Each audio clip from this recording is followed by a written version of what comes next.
Bem-vindos à terceira parte de A Arte da Guerra, para pedirmos ao embaixador Seixas da Costa que nos fale um pouco sobre aquilo que achou ser este encontro do primeiro-ministro português, António Costa, com o seu homólogo britânico, Boris Johnson, como se fosse uma espécie de regresso ao velho Tratado de Windsor, mas que teve algumas partes que me parece que ficaram um pouco evidentes para os portugueses, digo eu, pelo menos para mim. Como sejam, por exemplo, aquilo que foi dito que seriam acordos na área da defesa. Acordos na área da defesa entre o Reino Unido e um país da União Europeia. Como é que vê estas questões, embaixador?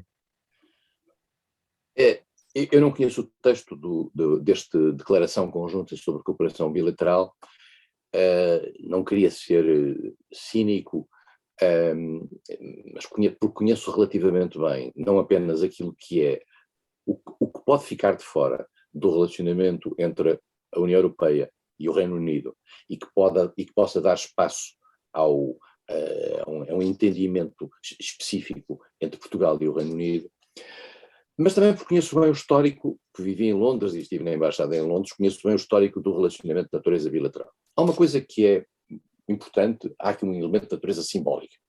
Claro. Portugal teve sempre na Europa, desde o século XVI, desde o século XIV, um relacionamento privilegiado com o Reino Unido. O Reino Unido protegeu, o Reino Unido e a Inglaterra, protegeu sempre a independência portuguesa.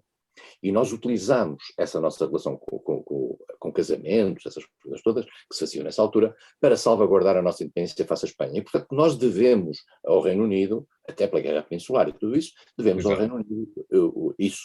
Mas devemos ao Reino Unido isso, vale a pena dizê-lo também, pagando o Tratado de Methuen, pagando a abertura dos portos do Brasil em 1808, digamos, a Inglaterra nós temos as contas saldadas com o Reino Unido. Exatamente, principalmente depois de termos metido numa gaveta o velho mapa cor-de-rosa que resultou no ultimato. Exatamente, resultou no ultimato, mas aí eu devo dizer que tenho uma gratidão republicana, porque o ultimato foi quem fez ressaltar as forças republicanas no final do século XIX e que acabaram uns anos depois por dar o 5 de outubro. 5 de outubro esse que depois a República teve grande dificuldade em implantar-se no mundo internacional, no mundo da Europa.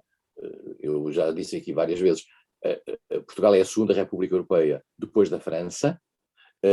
E foi muito difícil a Portugal, a República Portuguesa, reimplantar-se. E reimplantou-se nessa relação com o Reino Unido, e mais do que isso, depois quis entrar para a guerra e tentou convencer, e convenceu o Reino Unido a deixá-lo entrar para a guerra para podermos estar sentados à mesa do Tratado de Versalhes no final da guerra, por causa da defesa das colónias. Colónias essas que o Reino Unido tinha tentado tirar-nos, nomeadamente num acordo secreto que tinha feito com a Alemanha e que não chegou a entrar em vigor.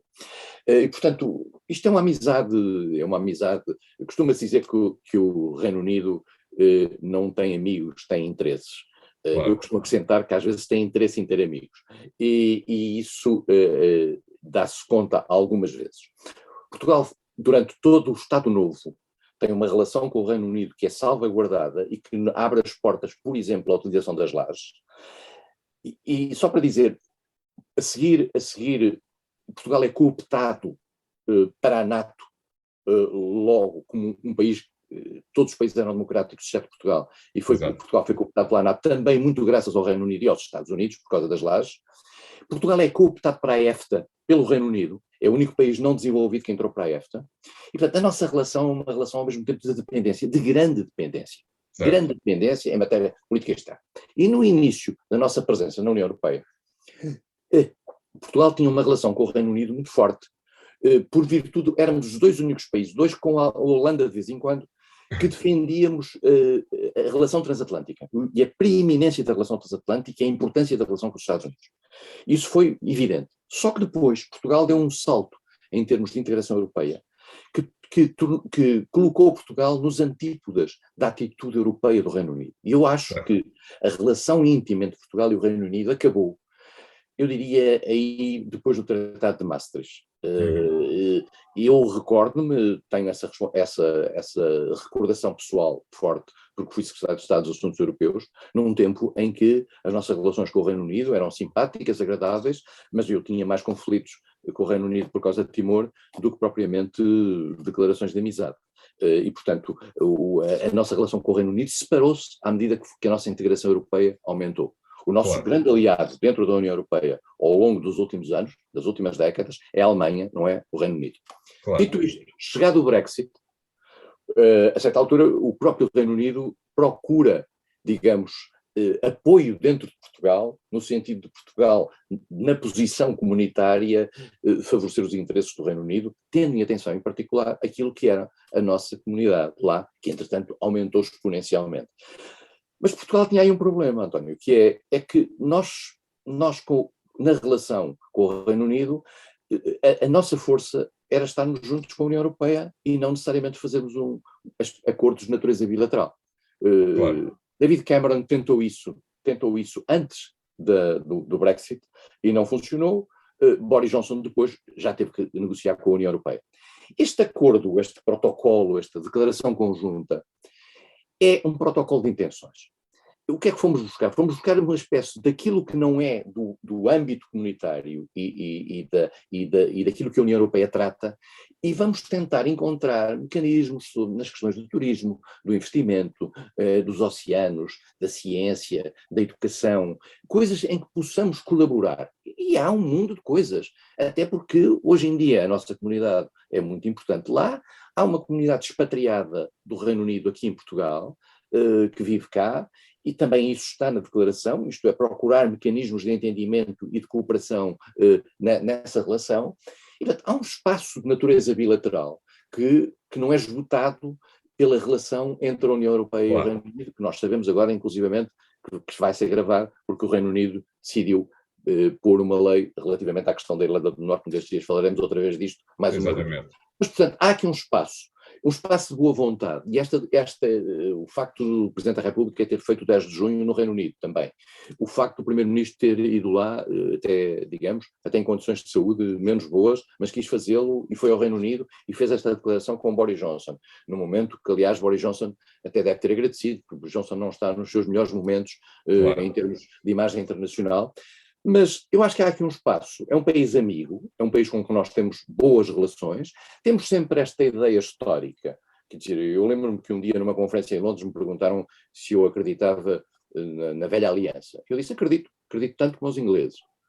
E, portanto, a velha aliança faz parte daquelas mitologias que se mantêm ao longo do tempo. Não serve praticamente para nada. Um dia serviu, António, já agora vou contar uma história, o embaixador Leonardo Matias, que era secretário de Estado dos Negócios Estrangeiros e da Cooperação, foi-lhe pedido que, na altura da guerra das Falkland, Malvinas, aviões britânicos pudessem pousar nos Açores. E nós tínhamos pedido em 1961 ajuda britânica na questão da Índia e os ingleses recusaram. E o Leonardo Matias pediu, então ponham por escrito, à luz do Tratado de Windsor, o pedido disso, esse pedido. Bom, os ingleses não queriam fazer, mas fizeram.